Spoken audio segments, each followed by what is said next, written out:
Hello and welcome everyone. My name is Nidhi and I am your English coach.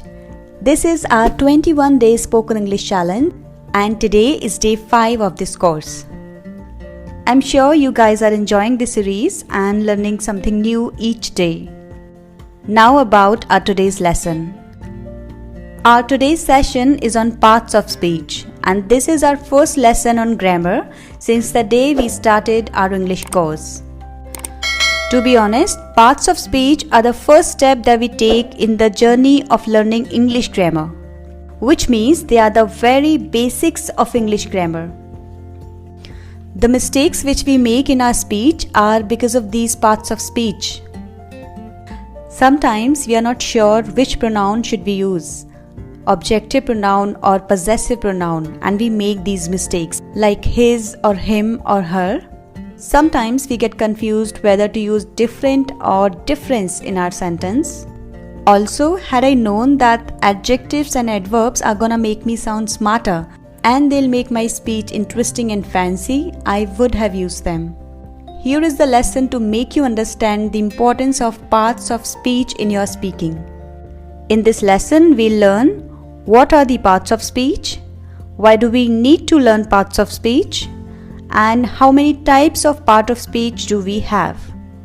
Also, is it easy to recognize each part of speech in a sentence?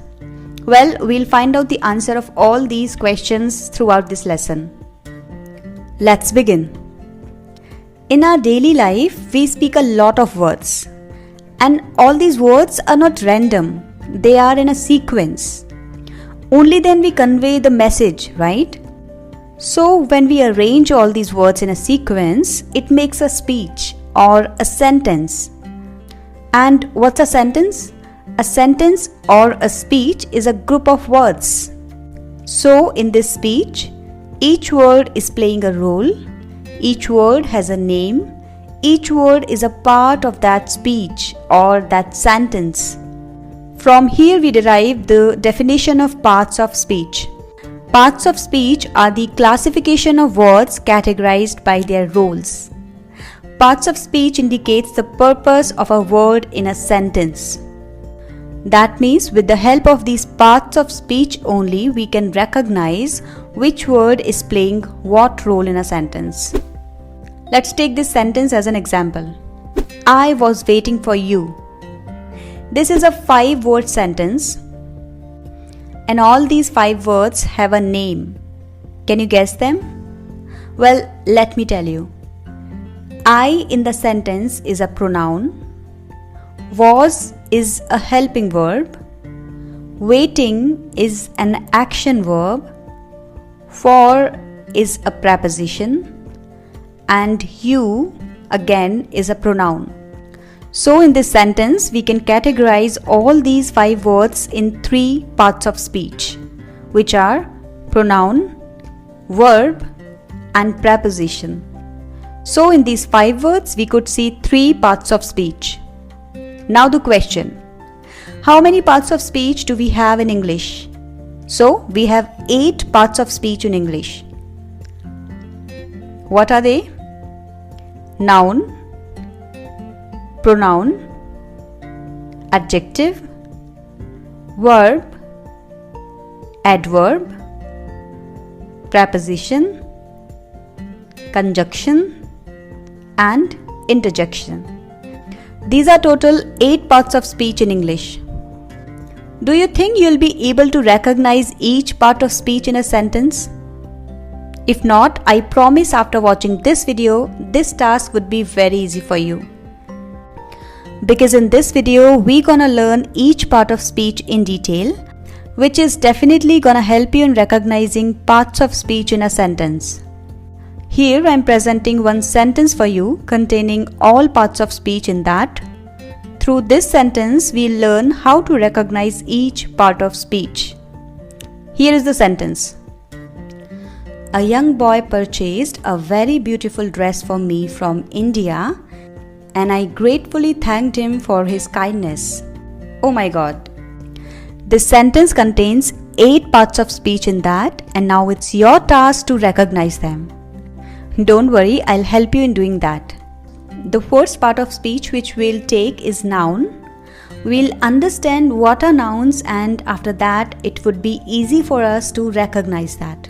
A noun is a name of a person, place, thing or idea. Back in those days in your school, you must have learned this definition of noun.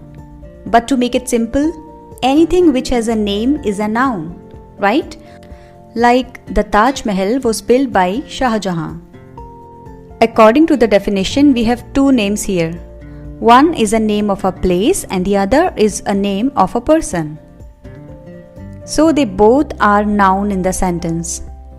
This makes it clear that we can have more than one noun in a sentence. If we categorize noun, we have 5 major types of noun in English grammar, which are proper noun, common noun, abstract noun, collective noun, and compound noun.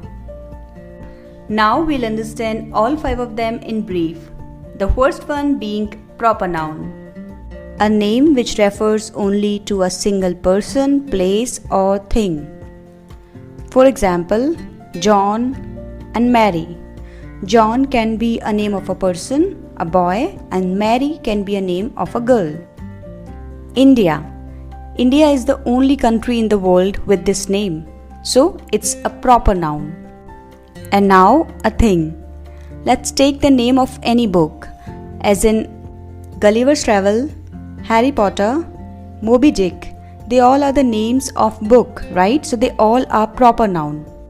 A common noun is a name for something which is common for many things, for many persons, for many places. For example, John is a proper noun, and like John, we can have more names of boys, as in Steve, Tom, Edward.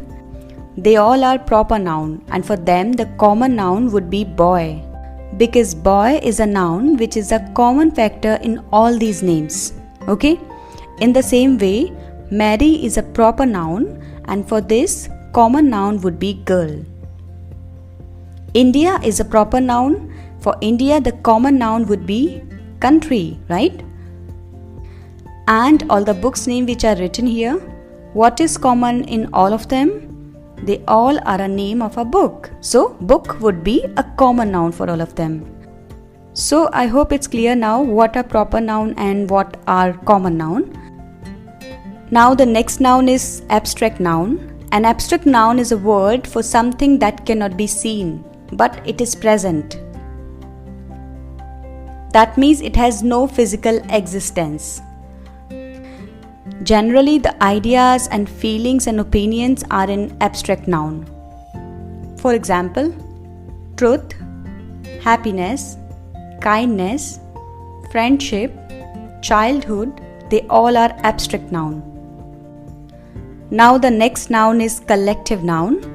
A collective noun is a word for a group of things. That means so many people gathered somewhere and we gave them a name. For example, when so many people gather at one place, we call it a crowd. When these people are known to each other, we call them family. When so many animals are in a group, we call them cattle. When there is a collection of so many flowers, we call it a bouquet, right? Let's see some more collective nouns. An army of ants, a flock of sheep, a herd of deer, a hive of bees. They all are the example of collective nouns only. Now the next one is compound noun. These are very interesting, guys. Basically, in compound noun, we join 2 or 3 words in one word and it makes a compound noun. For example, the word is snow and ball. Now we combine them and we make snowball.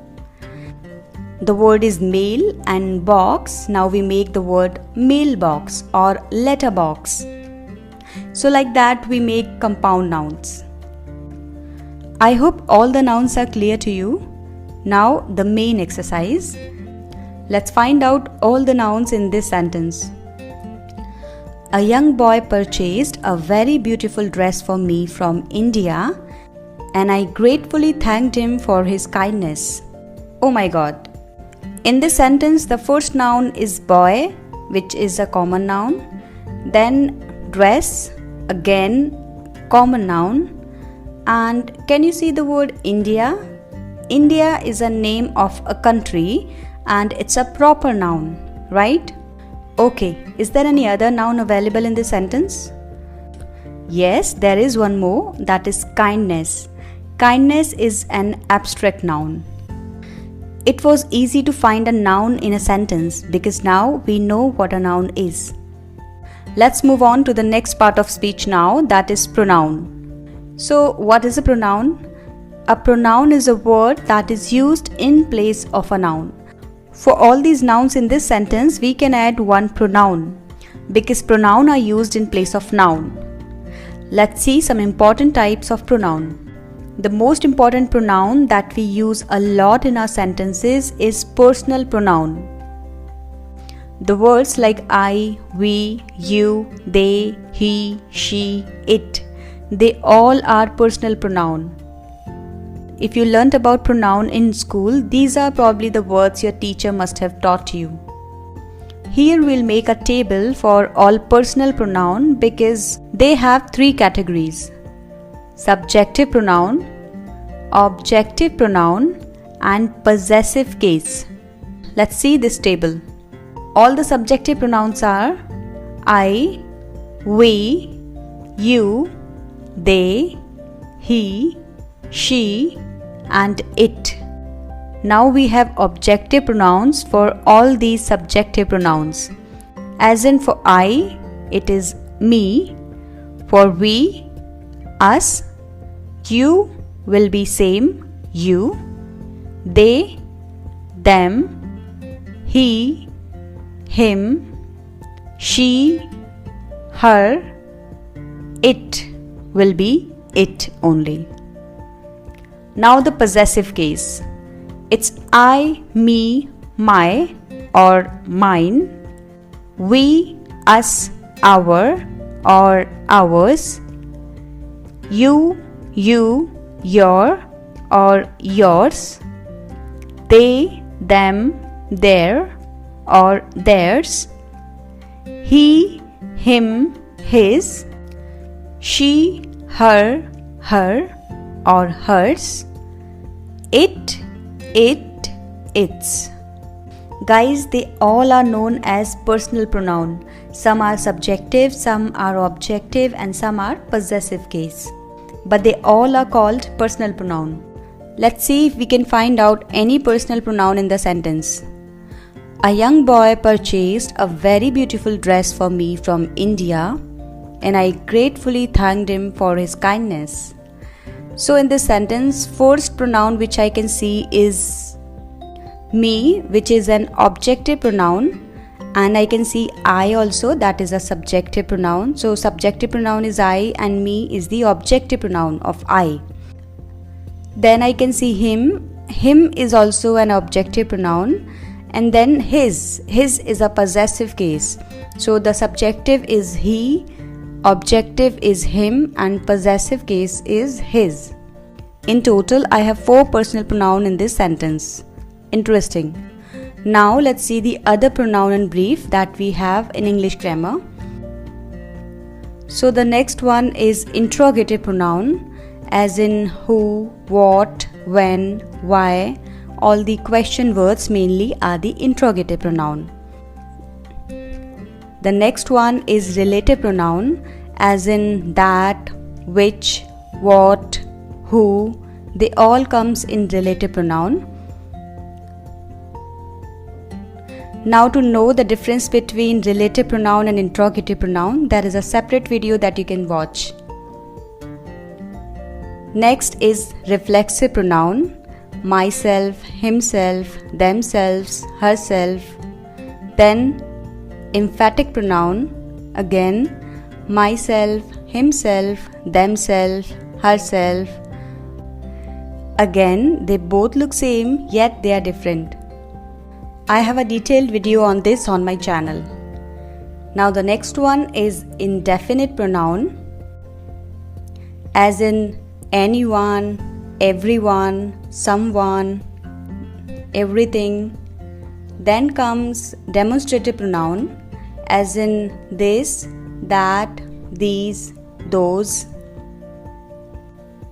Then we have distributive pronoun as in neither, either, each, every.